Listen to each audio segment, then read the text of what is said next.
Welcome to part one of this policy series on reform of the child support and family law systems. Now, this series is going to be a bit more exciting than what it sounds. It's a really special thing that's essentially been years in the making.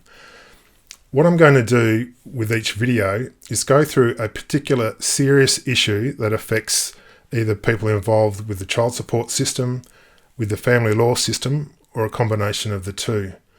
And what I'll be doing is presenting the issue in very clear terms, explaining what the problem is, and then also explaining exactly what the solution is. I'll be explaining what policymakers could do right now that would fix the issue in a substantial way. This series is going to be something special. It builds on years of work that I've done into these systems and fixing the flaws. By way of background, I used to be a policy strategist with the Australian government. My job each day was to go into work and think about ways of improving the Australian economy. I looked at hundreds of cabinet submissions, which were the important decisions that were going before senior ministers and the Prime Minister.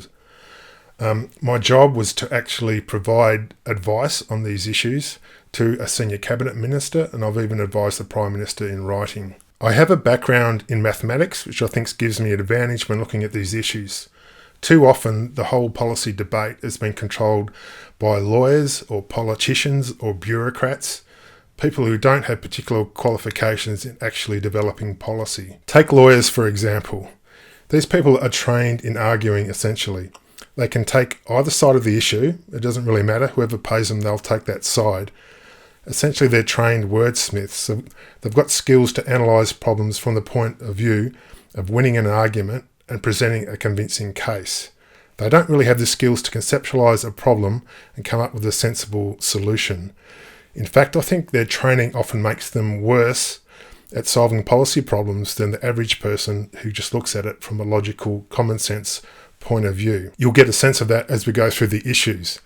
I'll be able to explain them in a fairly clear, simple way that you'll understand, and I'll present simple solutions that you'll understand as well. And it will leave you scratching your head as to why these problems haven't been fixed earlier. And part of the reason is that the people who are in control of these issues and control of the policy levers don't really have the skills to come up with sensible solutions. The amazing part about this series is that if you follow along with it and pay attention closely, by the end of it, you will have a better grasp of how to fix these problems than any bureaucrat in the country, any lawyer, any judge, any politician. Anyone who hasn't seen this series won't have the insights and the answers that are presented. All of the solutions will be unique as far as I'm aware. I've looked at each problem very carefully, deconstructed it in different ways, put it back together, and thought about what is the best way of solving this problem. And going through that process, I've come up with things which are different, which I haven't heard before.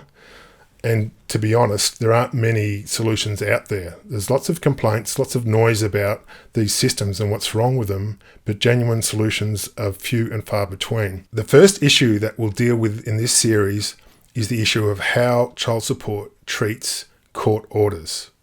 Should child support ignore court orders as they currently do when they make assessments about care levels, or should they respect the orders that are in place? Now, to explain how this is handled at the moment and why there are problems, let's go through some inquiries that I've received from the general public where people have been asking me for advice about child support and parenting matters. Let's start with Duncan, who's not seeing his son. Hi, I've recently had my ex-wife change her care percentage to 100% after withdrawing time with my son in complete breach of Federal Circuit Court parenting orders. The result? Extreme financial hardship considering the cost of daily life with the added expense of contravention proceedings in court and the added stress of not seeing my son. Child support base the assessment on actual percentage of care and don't take into consideration the complete breach of the parenting order. People should not be rewarded with extra remuneration if they break the law, but that is exactly what child support are doing. And this from Mark, who's not seeing a daughter. Howdy all, my ex has stopped access to both my children in October last year and then claimed 100% care. My youngest daughter spoke out, telling her mum that she wanted to keep seeing me, and I'm glad to say she still does. My other daughter no longer sees me and even though my ex has no legal right to block my access, she stopped me seeing one daughter, which was in clear breach of consent orders, and she is due in court again in March to face a magistrate about this. Regardless of my consent orders and the fact that she was breaching them, the CSA decided to rule in her favour and award 100% care. My payments jumped to a level which were beyond my means, plus they backdated their decision, which lumped me with an arrears of nearly $4,000. And this from KW, who's talking about a dad who's losing his daughter. I am seeking advice for someone else that I know. There is an order in place for how often this dad sees his daughter. However, they have now decided that she doesn't want to see him anymore, so doesn't come down. They notified CSA that the dad now has no contact, so payments have gone through the roof. The order was mentioned, but CSA said they don't take orders into consideration, and the dad will have to go through court, which he doesn't have the money for. The ex-wife has now said that her husband and kids are moving somewhere else, which is 550 kilometres away from the dad, so there is definitely no way the dad can see the child now. What I am asking is, why should the dad have to pay a ridiculous amount of child support when there is an order in place and he is willing to see the daughter? She just won't come down. The dad also has 2 other dependent children and is struggling with money as it is. And this from Adam, who's not seeing his son. I have always been prompt with my child support payments for 2 kids of approximately $2,000 per month. My ex-wife has decided that my son doesn't want to live with me anymore and won't try to encourage him to stay with me. She has already put in a request with the child support agency for an increase in child support based on me not having my son anymore. We have signed consent orders stating that we have equal care and equal nights. Can you please let me know my options, as the child support agency call centre was unsure what I can do. Many thanks. From those inquiries, you can see that there's at least 2 major problems with the current system. First of all is the total lack of respect for court orders. When a parenting order has been made, it's typically been signed off by a judge. The order, it may be a consent order where the parents have sought legal advice and come to an agreement on what the care arrangements for children are. It could be an interim order where there's legal proceedings happening at the moment and a judge has made an interim decision about the care arrangements. It could even be a final order where, after potentially years of legal battles and huge expense, a judge has made a call about what the parenting arrangements are. So for child support to simply ignore those in child support determinations, which is what they do, is quite unbelievable. And the other thing that it does is that it means child support is effectively paying parents to alienate the other parent. The parent who's got control over the child or children, who's got them in care most of the time, can simply increase the amount of care that they have and therefore increase the amount of money they get from child support. The history of these arrangements goes back to about 2009. At that time, a decision was made that child support would simply ignore court orders. Prior to that, child support was obliged to follow the court orders irrespective. The major drawback to the previous arrangement when child support was following court orders was that it was inflexible. For a change of care to be recognised where the parents disagreed, a parent would have to go back to court, which was a fairly big ask, and so that tended to lock in care levels with child support. You could mount a fairly strong case that the previous arrangements are much better than what we've got at the moment, and that it would be a policy improvement if we simply reverted back to them. But we can actually do a whole lot better than that. So here's what I'm proposing that we do in this policy area. Let's split the problem up into 2 parts. First, let's deal with parenting orders that were made quite recently. If a parenting order was made, say, less than 12 months ago, I propose that no variation in care levels be allowed. Given how difficult it is for parenting orders to be made in the first place, this provision simply requires that they be respected and followed for a period of not less than 1 year. Child support would only recognise care level changes during that time if the changes were agreed by both parents.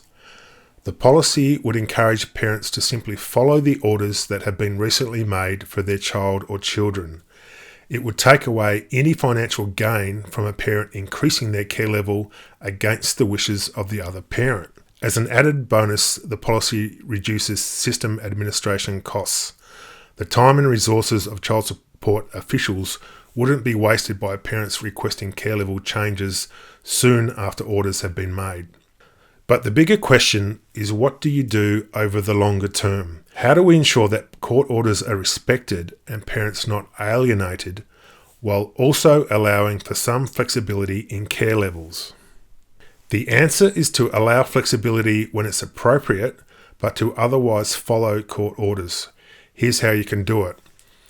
If a parent wants to have a higher care level than indicated by current parenting orders, they need to demonstrate that the other parent has made themselves unavailable to fulfill the care requirements of the order.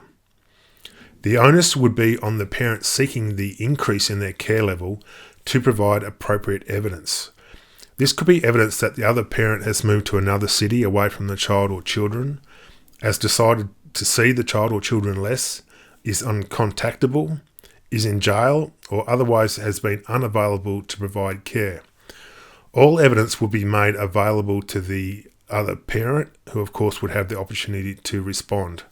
Child support would need to decide whether, based on the evidence supplied and the balance of probabilities, the parent seeking increased child support has been effectively forced to do more care than indicated by current court orders. This provides suitable flexibility where one parent has moved away from the children or is otherwise neglecting their parenting duties.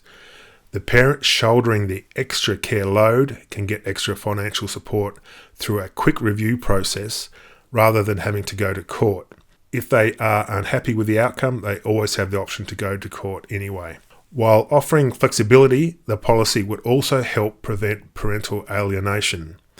The financial carrot that encourages some parents to try to dominate care is taken away.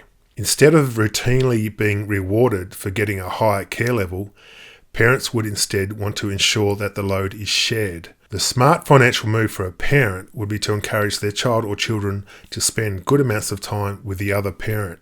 By shifting incentives in this way, the policy could produce fantastic outcomes for the children of separated parents. More Aussie kids would be seeing both of their parents often. Now that has to be a good policy result.